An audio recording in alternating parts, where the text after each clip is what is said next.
Good afternoon, I'm Vanessa Xanthakis. I am a trained biostatistician working in the field of cardiovascular epidemiology and with Framingham Heart Study data for almost 20 years now. So I'm going to talk about two projects, and the first one, I'm going to continue on the concept of resilience that my colleague Matt started talking about. So most cardiovascular disease events we know happen when what we call the normal BP values are. So in that range of normal BP, we expose the participants of the third generation of the Framingham Heart Study for 25 minutes approximately to 7 different stressors that mirror activities of our daily life. And by placing different devices on their bodies, we recorded various measurements from blood pressure, respiratory rate, heart rate, and many more. So we were able to capture about 1 record per second per participant, and that amounted to almost 1,300 observations per participant per each stressor. So that being said, we're able to create what we call the DORs, dynamic indicators of resilience. And I'm showing here one example of systolic blood pressure, diastolic blood pressure, and heart rate. So we calculated the mean of all the measurements, let's say the systolic blood pressure measurements per stressor for each participant, and then we calculated the median of all the means across all participants. So the idea here was to try to identify and improve the risk stratification for disease when the sitting BP is normal. Now I'm going to jump into our next project.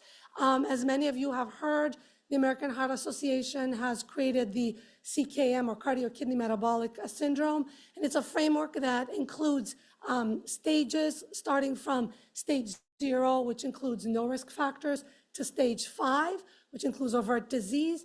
And I want to draw your attention to stage 3 CKM, where participants are categorized when they have at least one of the criteria that I mentioned. So the information that is encircled with the red circle there is what most cohort studies do not have available, contrary to Framingham Heart Study.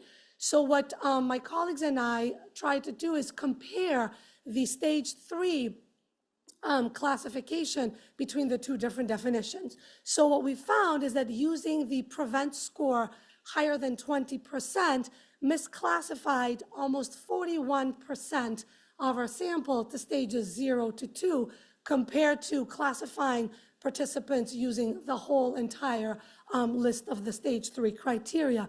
And most importantly, if you see the first graph down, among people with high CAC score, which is one of the criteria in the stage 3 CKM, only about 10% had that PREVENT score higher than 20%. So moving along, the top graph here, we're showing the overlap among all the stage 3 criteria. And as you can see, cohorts who are relying only on the PREVENT score and do not have the other information on the other criteria are really losing that opportunity to identify the people who are that subclinical disease phase, and we're missing an opportunity to target intervention. And what we're suggesting here is either use lower thresholds for the PREVENT score or try to incorporate CAC screening and other biomarker information in that stage 3 CKM.